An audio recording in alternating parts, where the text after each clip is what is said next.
At 27, my life took a wild turn. My dad, who had bailed on us years ago after cheating on Mom, kicked the bucket and left me everything he had. It was a weird mix of feelings. I was sad about losing him, but let's be honest, we weren't close. And then, there was this whole becoming rich overnight thing. I inherited a bunch of shares in a famous company. It was like out of nowhere, I could actually think about doing anything I wanted. Mom was on edge about it though. One evening, as we sat in our old kitchen, she said, "Be careful, Olivia. Now that you're loaded, you'll see how many leeches come sniffing around." I just laughed it off. "Mom, come on. I can handle a few gold diggers." Then I met Mark. He was just a regular clerk at the property agency, where I was trying to untangle the mess of inheriting Dad's estate. The place was always packed, but Mark stood out with his straightforward charm and an easy smile that seemed to simplify everything. "Looks like you've got quite the stack there. Need a hand?" he offered, pointing at my pile of papers. "Would love some help, thanks. Feels like I'm drowning in paperwork," I admitted. As he sifted through the forms, he kept the conversation light. "So, inheriting a fortune, huh? Bet that's a lot to take in." "You have no idea. It's a lot all at once," I said, feeling a bit more at ease. We ended up chatting more each time I was there.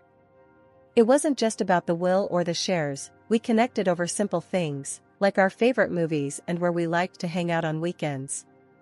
He was easygoing and had this knack for making me laugh when I least expected it. After a few weeks, he asked me out. Just casual drinks at a dive bar we both liked.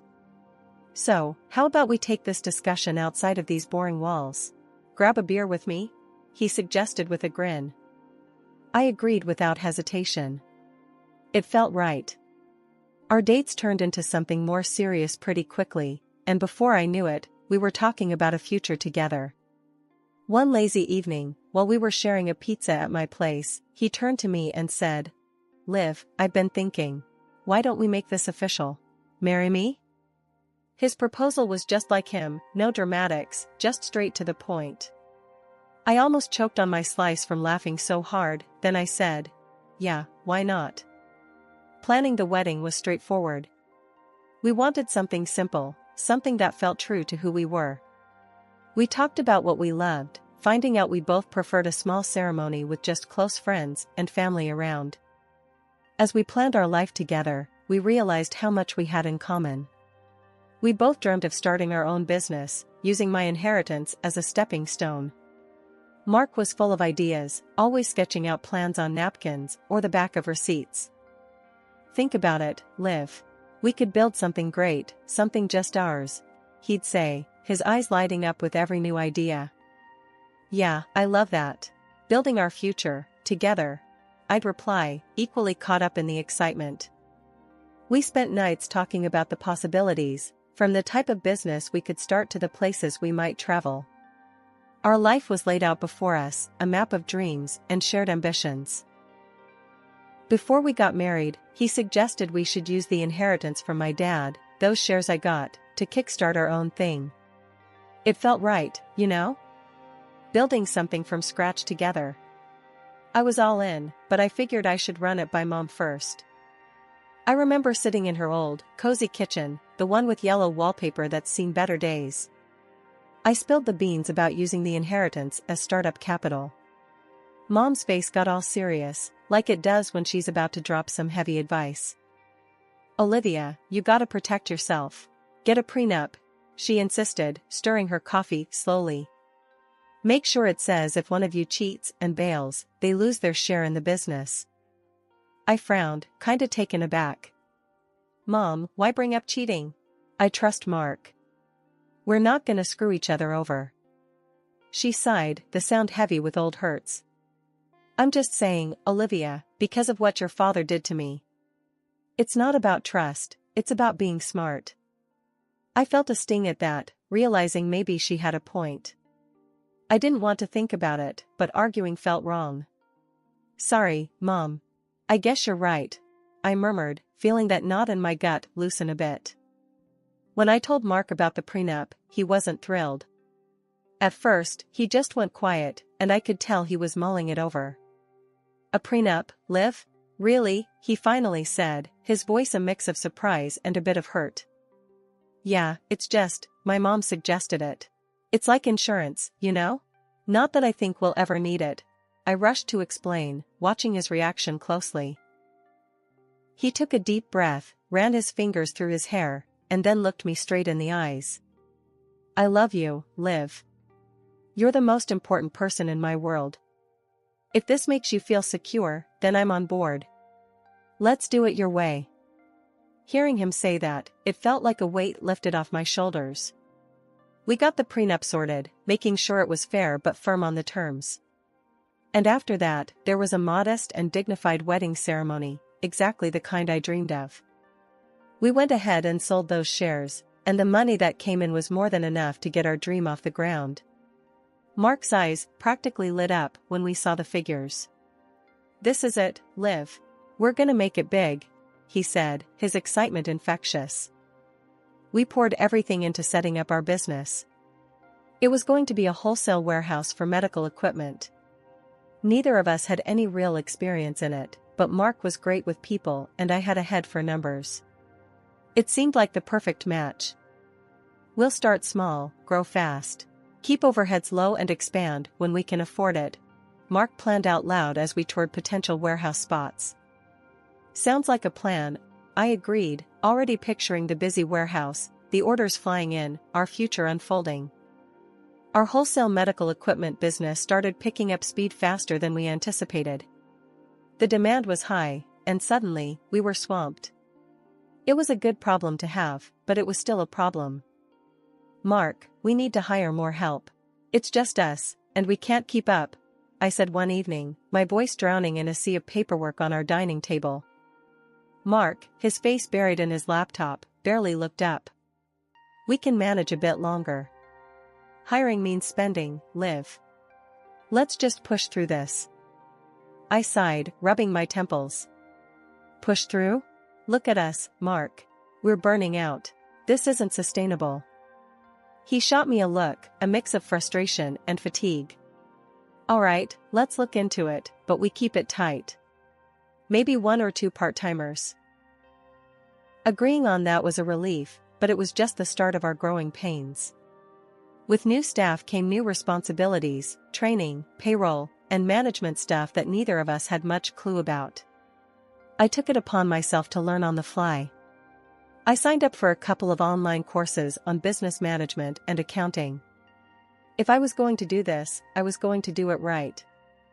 Hey, I found this online course on accounting. Thought it might help with the books, I told Mark one night as we were locking up the warehouse. He nodded, looking genuinely relieved. That's great, Liv. I've been worried about keeping up with all that. But as the business grew, so did the tension between us. We were both stressed, and it started to show. Mark was out networking and securing deals while I was back at the warehouse, keeping everything running. It felt like we were living separate lives. One particularly rough day, I snapped. You're always out there, schmoozing and having a grand old time, while I'm stuck here sorting out mess after mess. Mark's face hardened. Schmoozing? You think I enjoy this? This is for us, for the business, Liv. It doesn't feel like us anymore, Mark. It feels like you and me, separately. I shot back, my voice cracking a bit from the stress. We both cooled down eventually, but it was clear we needed to make some changes. We decided to start scheduling regular meetings to sync up, discuss what was happening in both sides of the business, and just reconnect as a couple, not just business partners. Let's try to not talk shop during dinner, okay? Just us, no business talk, Mark suggested during one of our first attempts to balance work and life. I agreed, more than ready to find some normalcy again. Deal. And maybe we can actually take a day off together soon? Like a real day off? As we implemented these small changes, things started to improve. The business was still demanding, but managing our roles and stress became a bit easier. It was a learning curve, dealing with the growth of our business and the strains it put on us. As our business grew, so did the workload. I was buried in the day-to-day operations, managing everything from inventory to customer complaints. It was non-stop, and all that stress, coupled with too many quick meals eaten at my desk, meant I started putting on weight. My once casual jeans became a struggle to zip up, and I barely recognized the woman staring back at me in the mirror. It wasn't just the physical changes, I felt myself wearing down, losing that spark I used to have. Mark, on the other hand, spent his days schmoozing with trading partners. It was all about networking for him, building relationships that would benefit our business. But as he threw himself more and more into that part of the job, I felt him drifting away. He started coming home late, his reasons vague, his explanations hurried. Just had to wrap up with a client, or got caught up at the office, he'd say. It was happening too often, and it didn't sit right with me. One evening, with the party of one of our biggest suppliers just around the corner, Mark dropped a bombshell that left me reeling. We were in our kitchen, me trying to decide if I should even bother trying on another dress that I knew would be too tight, when he came out with it. "Liv, you're not coming to the party," he declared, not even bothering to look up from his phone. I froze, a dress in my hands. "Excuse me? Why the hell not?" He finally looked up, his expression cold and detached. "Look, the people there, they have a certain image. You don't fit it anymore, Liv." I couldn't believe what I was hearing. "What's that supposed to mean?" "It means you've let yourself go, Liv. You don't look the part, and I can't have you standing next to me tonight. It's bad for business," he said bluntly, as if he was talking about a faulty piece of equipment rather than his wife. I threw the dress down, my whole body shaking with anger and hurt. "So, I'm just an embarrassment to you now? Is that it?" He shrugged, his indifference like a slap in the face. "I'm thinking about the business." "That's what you should be doing instead of getting upset over a party." The words stung, and I could feel tears prickling at the back of my eyes, but I fought them back. "You go to your precious party, Mark. Don't worry about me."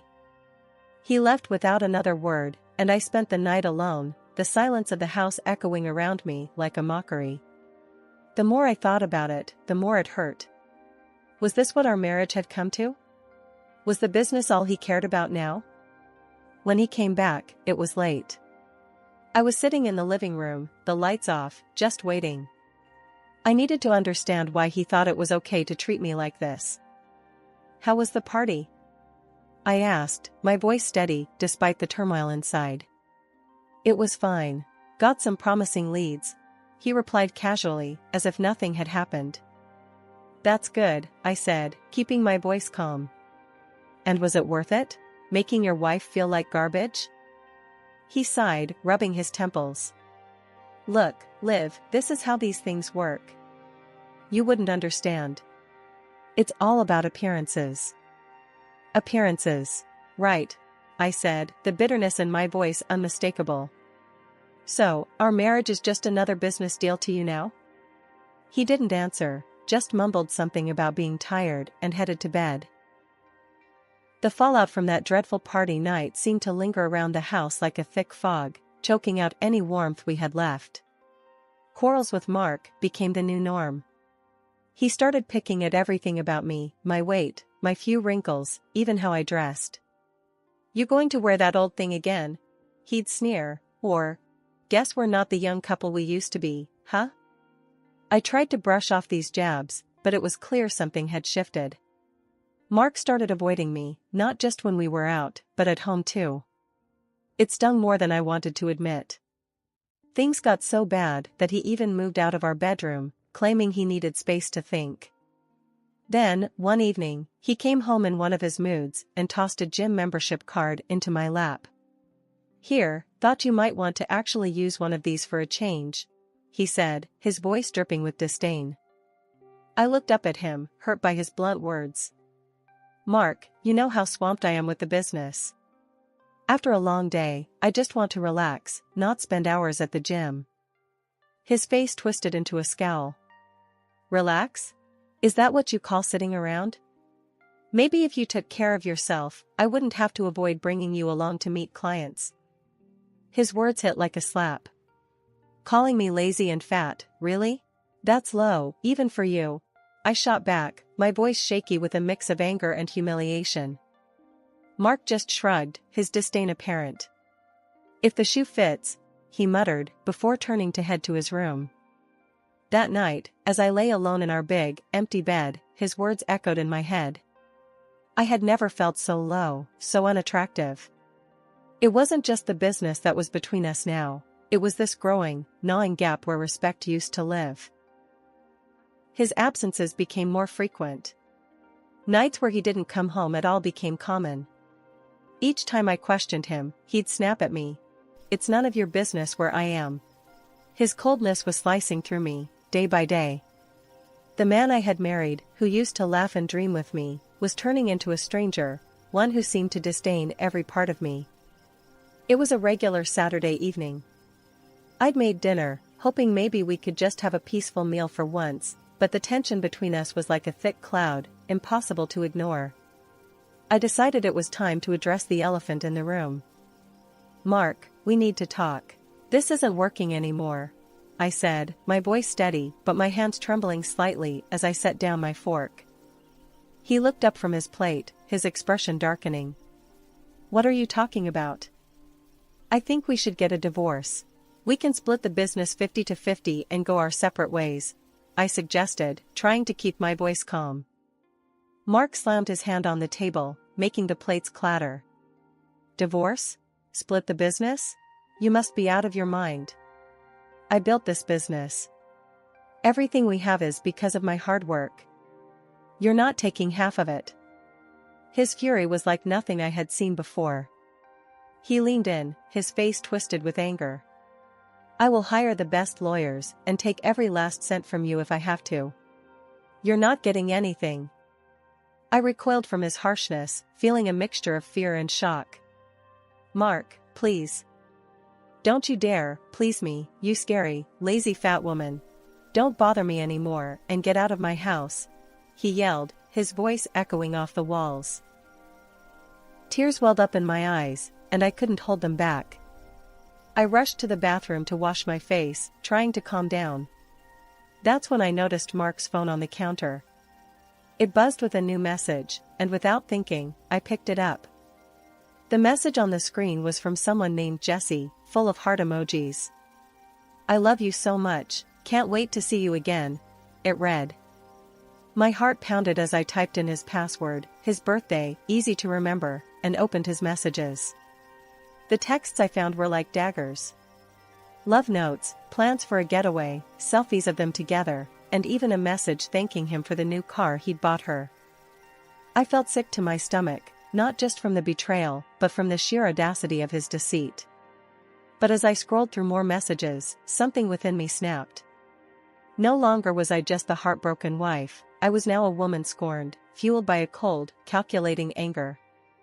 I made copies of everything, photos, texts, receipts for the car. Anything that could help me in the coming storm.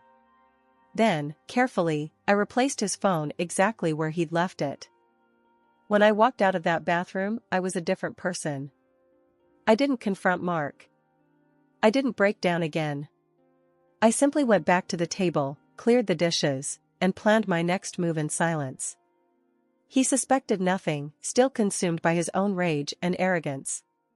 The very next day, I went to our office early, before anyone else could arrive. My mind was set, I needed to gather all the evidence before I could make my next move. I started with the financial documents and company accounts, meticulously checking each entry to piece together how Mark managed his deceit. It didn't take long before I found what I was looking for, a record of the car he purchased for his mistress.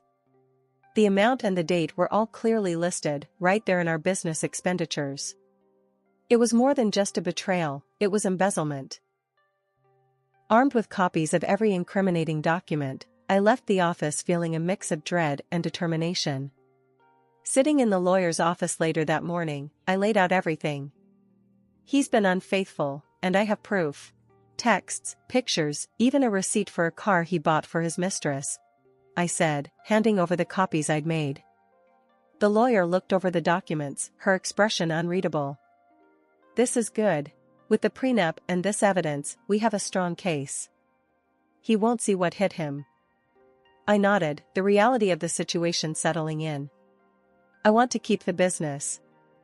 It's not just his, I've worked too hard to let it go. We'll make sure of it, she assured me, her confidence reassuring. Armed with legal advice, I returned home to face Mark. He was in the living room, scrolling through his phone, oblivious to the storm coming his way. We need to talk, I said, standing at the entrance, my resolve firm. He looked up, annoyance flickering across his face. What now, Liv? I've seen the texts, Mark. I know about Jesse, I stated flatly, watching his face change from annoyance to shock.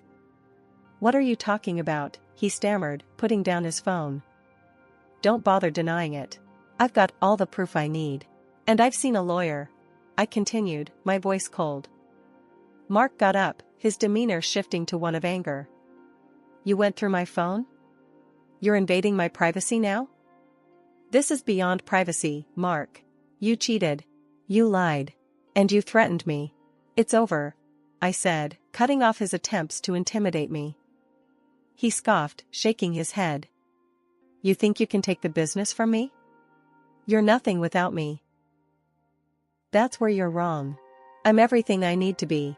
And I have enough to prove your infidelity, which, thanks to our prenup, means I get the business. I shot back, my confidence growing with every word.